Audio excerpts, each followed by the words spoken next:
Hi guys, welcome back to my channel. Kung bago lang kayo sa channel ko, ako nga pala si Annalyn Tapa. Welcome, welcome, welcome kayong lahat. At kung hindi pa kayo nakapag-subscribe, i-click nyo lang subscribe button sa baba at pakiclick nyo na rin ang bell notification para ma-notify kayo sa lahat ng mga videos na i-upload ko.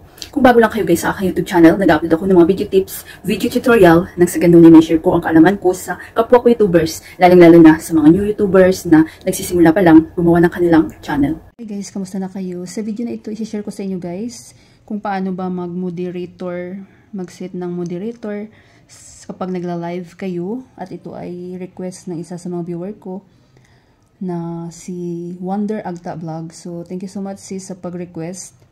Ang sabi niya po is, Ma'am, next time kung paano sana maglagay ng moderator. So, gawa natin yan ng tutorial today guys. So, try ko mag-live dito guys ha. Pero hindi ko siya i-save. So, punta ako sa aking YouTube channel. Wait lang guys. So, andito ako sa aking main channel, Annalyn Tapa. So, siyempre mag-live tayo. Then, live. So, mag-try ako dito guys. Hindi na natin lagyan ng title ha. Kasi ano, tutorial lang naman ito for tutorial. Mag-next tayo. Then, go live.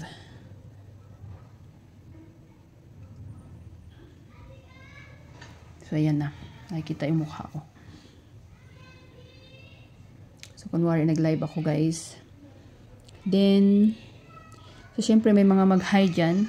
So, gumawa ako ng isa kong supporting account para gawin nating example.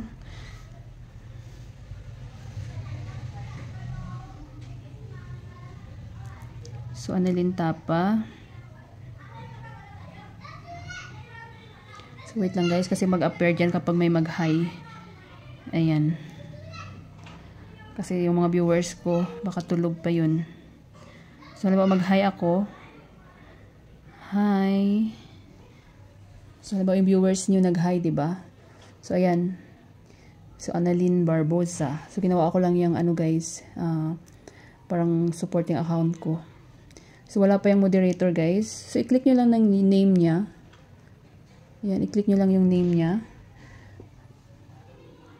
Then, may makikita kayong pin, report, move, add as a moderator.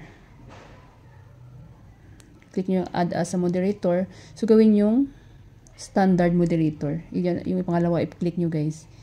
Yan. So, Annalyn Barbosa is now moderator.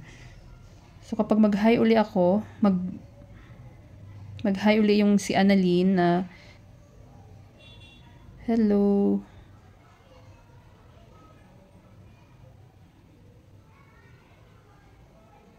So, ayan. So, ayan guys, kasi ginawa ko na siyang moderator. So, nag-blue na siya, diba? So, pwede na ako mag ng link ng aking mga videos. So, shout out, may isa akong viewers. So, hope nakatulong ito sa inyo guys. At kung mayroon pa kayong mga request, so comment lang kayo guys.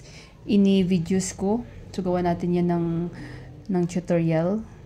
So, mababasa ko yan. At salamat ulit sis, shout out sa iyo. Sis Wonder Agta Vlog. So, subscribe kayo sa kanya guys. At sa lahat ng mga subscribers ko, thank you so much sa support. I love you all. Patuloy lang tayo. Tutunan kayo sa video tutorial ko na ito at maraming salamat sa panunood. Kung mayroon kayong mga question, suggestion, and request, just leave a comment down below. At huwag niyong kalimutan mag-like, share, comment, at kung hindi pa kayo nakapag-subscribe, i-click niyo lang subscribe button sa baba at pakiclick niyo na rin ang bell notification para ma-notify kayo sa lahat ng mga videos na i-upload ko. Always be happy guys, be positive, avoid nega. See you next time!